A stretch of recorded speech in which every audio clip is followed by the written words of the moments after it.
Hello, Big Belly here. Welcome back. Well, Big Belly is, as you know, he's always trying to do things, new things, and because I consider myself a well-rounded human being. So I am expanding my horizons.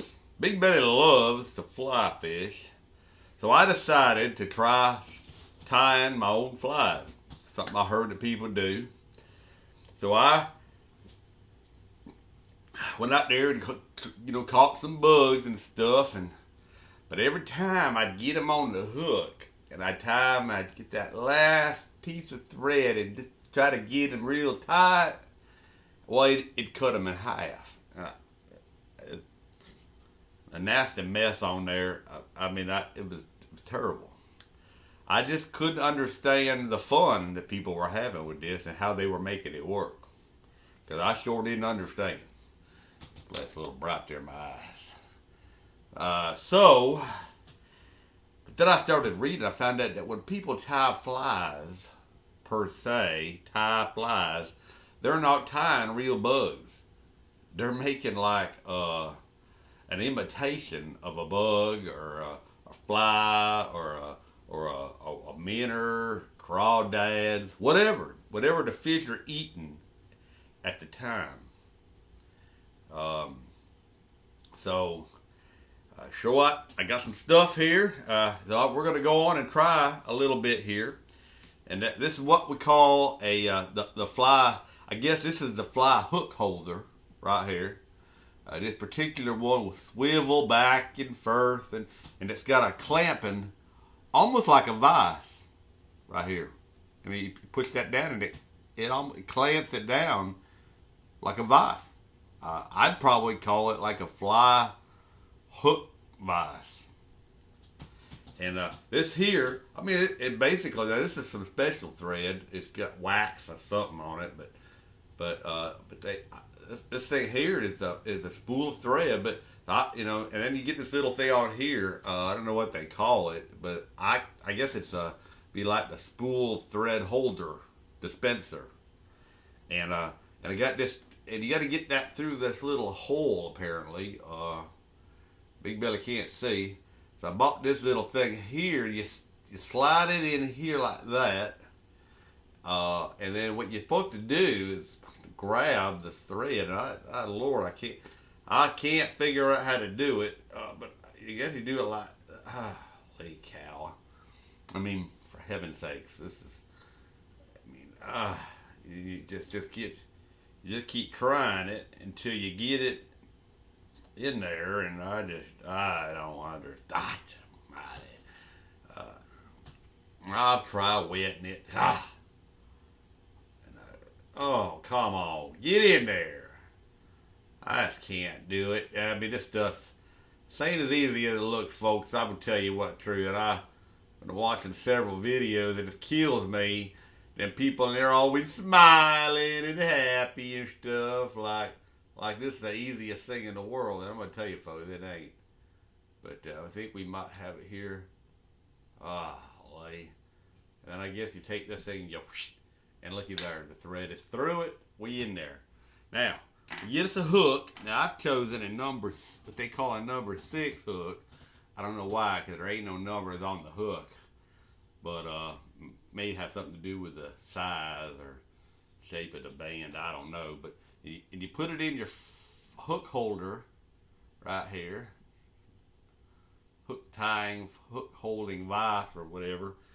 Now, what we're going to do, we're going to put us in a wrap, what they call a thread base, on the hook. And I guess that's designed because we're going to put some yarn, different yarns, and you can do feathers, and I got some marabou. Cool, that's really cool stuff right there, man. It tickles. So you don't want that to slip and slide on the hook. So I'm assuming that this stuff will hold it because it does got wax on it. Call it anyway. But we're going to just put on here, and we're going to do a thread base just like that, and get there. Oh golly! Oh mercy. Good God. That's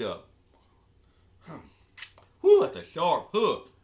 Folks, be careful. This just ain't, oh, now look what I've done.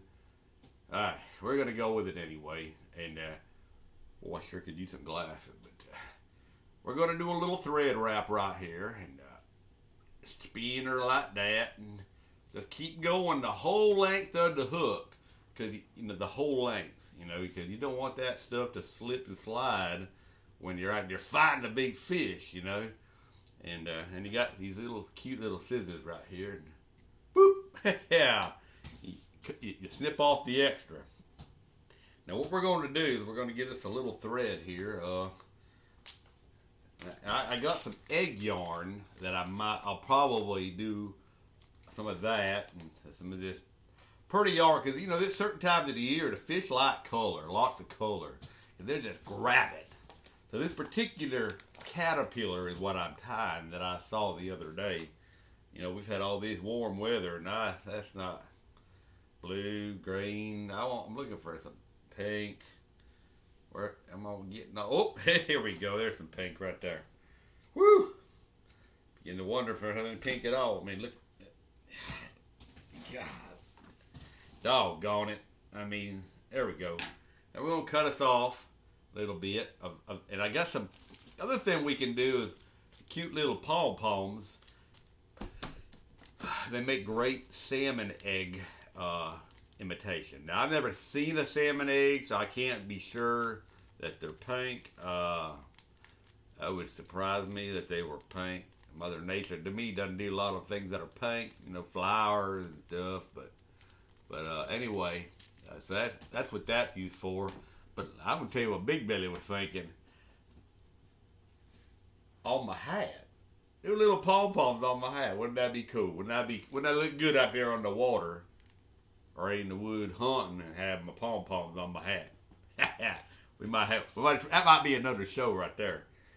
So we're going to tie what they call tie it in.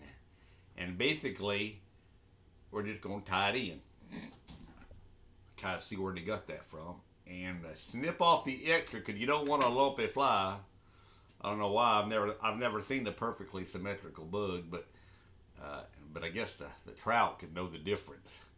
And so you get this thing tied on real good. And we're going to wrap it. Wrap that rascal. And get it around the hook like that. And we're probably, I'm going to tell you, and you're going to you can make this thing as small or as big as you want it. But I'm going for the big trout, maybe a big bass with it. So I'm going to wrap this thing several times.